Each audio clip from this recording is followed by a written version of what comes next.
Hello again, this is Dwayne with more good stuff you really ought to know. Today I'd like to take a look at three kinds of scales. Undoubtedly you know all about major scales and minor scales, but today I'd like to look at chromatic, whole-tone, and pentatonic scales. First of all, what's a major scale?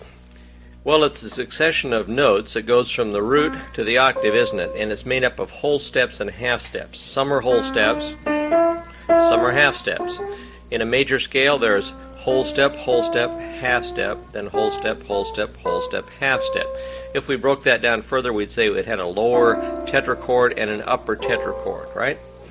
Okay, so a major scale is a ladder of notes that runs from the root to the octave. It's a ladder from the word la scala, the ladder, and that ladder runs the gamut of 8 notes and returns to the root. Okay, a minor scale, there's three kinds of minor scales. There's the natural minor, which uses the same notes as the major scale, just doesn't start on the same note. In other words, if I played the C scale from A to A, that would be the A natural minor scale. It's related to C. Why is it related? Because we just used the same notes, didn't we? Exactly the same notes, just starting in a different place. Then there's a harmonic minor, which raises the 7th degree of the scale. In other words, we put a sharp, an accidental sharp, on the 7th degree of the scale. And there's the melodic minor, which raises the 6th and 7th on the way up, ascending, but restores them to their natural state, descending. In other words, it's like the natural minor descending. Okay, so just a quick review of major and minor scales. Now, a chromatic scale is all half steps. There's no whole steps in it at all. And so therefore you can start at any point. In the example, it starts on E and goes to F, and then F sharp, G, G sharp. So it's the simplest of all scales, so you don't have to wonder about what comes next, do you? Okay. Now fingering wise, sometimes it can be a problem. So here's what you do. You use your thumb all the time on white keys and your third finger all the time on black keys, except when you have 2 white keys in a row. Okay, and you can play any chromatic scale that way. Okay, for example, if we start in our example there, it starts on E. Our second note is F, so we have 2 white keys in a row. So we have to use thumb second, right?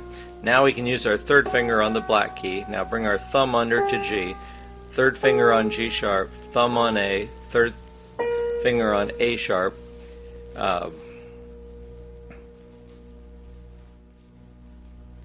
B flat, I'm sorry, this is in the key of F.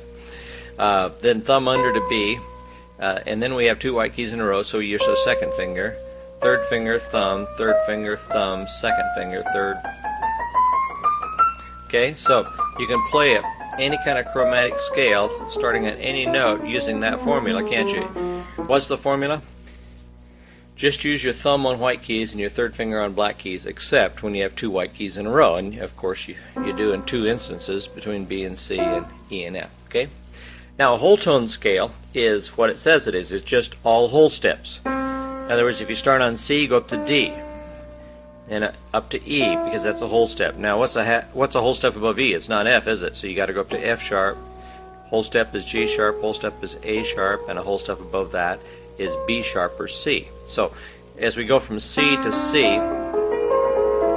we have that kind of sound, and it sounds kind of spacey, doesn't it? Like you're lost in space. Okay, so let's come up a half step, by the way. Let's start on C sharp and form a whole tone scale. Okay, whole tone above C sharp is D sharp. Whole tone above that is F, then G, A, B, C sharp. Okay. What do? We use the 2 black keys together, then we use 4 white keys, and then we're back to the black keys. Okay.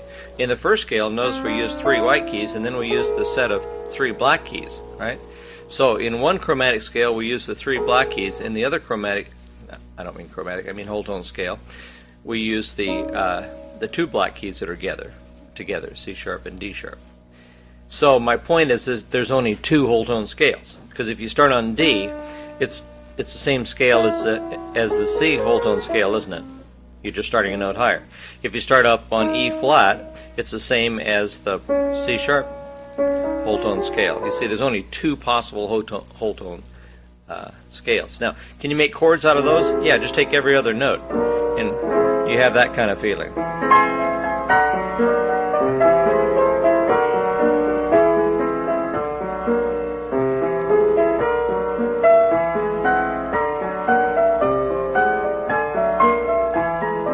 make some real spooky music that way.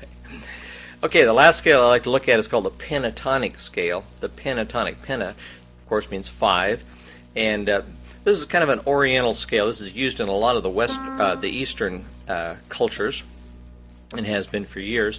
And it's like the first 3 notes of our major scale, and then you skip the 4th, and you play the 5th and the 6th. So think of it that way: 1, 2, 3, 5, 6, and of course the octave. Okay, so there's no 4th and there's no 7th. So you have that kind of sound. Now go up a half step, and you can play that on all the black keys. You don't have any white keys at all. It's just all the black keys. So if you want to improvise on just the black keys, play them at random, what you're doing is you're improvising on the pentatonic scale. And if you get a little bit of an oriental sound, that's why. If that reminds you of a Japanese tea garden or something, that's why. Okay, that's some more good stuff you really ought to know. We'll see you next month with a little more.